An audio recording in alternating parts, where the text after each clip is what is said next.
ఊళ్ళం కాదన్నా అన్న, నువ్వు సంపాదించిన పైసా అంతా పెడతామన్నా నీకేమన్నా అయితే. నువ్వు వస్తావన్నా, నువ్వు వస్తావు చెప్పిన ప్రతి కమెంట్స్ అవుతాడు.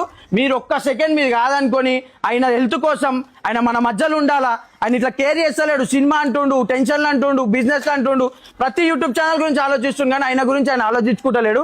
ఒక్క సెకండ్ మీరు కమెంట్ కొట్టండి, మీ కమెంట్ చూసి అన్న చేంజ్ అవుతుంది. ఇంత అర్థం చేసుకుంటలేమన్నా, ఇంత అన్న ఇన్ని రోజులు మేము పెట్టలే, చిన్న చూపించినాం, అన్న హెల్త్ బాగాలేదని చూపించినాం, కానీ అన్న ఇట్లనే గమ్మును మేము కూడా గమ్మున ఉన్నాం అనుకో అన్న. మేము కూడా ఈ మాటలు మాట్లాడేదనుకో, ఇప్పుడు చచ్చిపోతున్నా ఇచ్చిపోతున్నా మాటలు మాట్లాడకపోతే నువ్వు మారవన్నా, నువ్వు అట్లనైనా మారుతావని అంటున్నావు అన్ని బంద్ చేసి కూర్చోవాలా? ఏం చేయాలి నువ్వు శ్రీశైలం వెళ్ళిపోవాలన్నా. శ్రీశైలం నువ్వు ఫోన్ల మీద చెప్పేదున్నా, నేను చేయలేదనుకో తూ అన్నాను. నువ్వు చెప్పానా నాకు, నువ్వు ఎందుకు టెన్షన్ తీసుకుంటున్నావు అన్న? నువ్వు ఒక దగ్గర కూర్చో అన్న, నువ్వు ఫోన్ చేయి, నేను చేయకపోతే అప్పుడు నువ్వు వచ్చి చెయ్యి.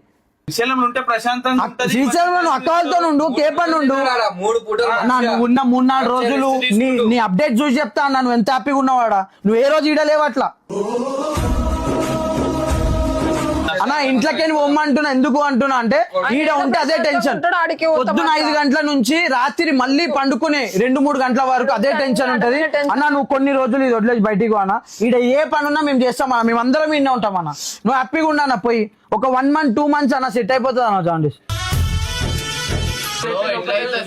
ఇవన్నీ వీడియో పెట్టినావు అనుకో, వీని పని అయిపోయింది. ముందటోడు హ్యాపీ అవుతాడు అన్న. నీ మీద బ్యాడ్ అనుకునేటోళ్ళు 2% 1% ఉన్నారు, 99% ఉన్నారు అన్న. నీ గురించి ఆలోచించి నీ గురించి ఏడ్చేటోళ్ళు, వాళ్ళ గురించి అన్ని కామెంట్లు 1% నిన్ను అట్లా మాట్లాడుతూ ఇట్లా అన్న. నీ ఎంటికతో సమానం అన్న, లైట్ తీసుకో.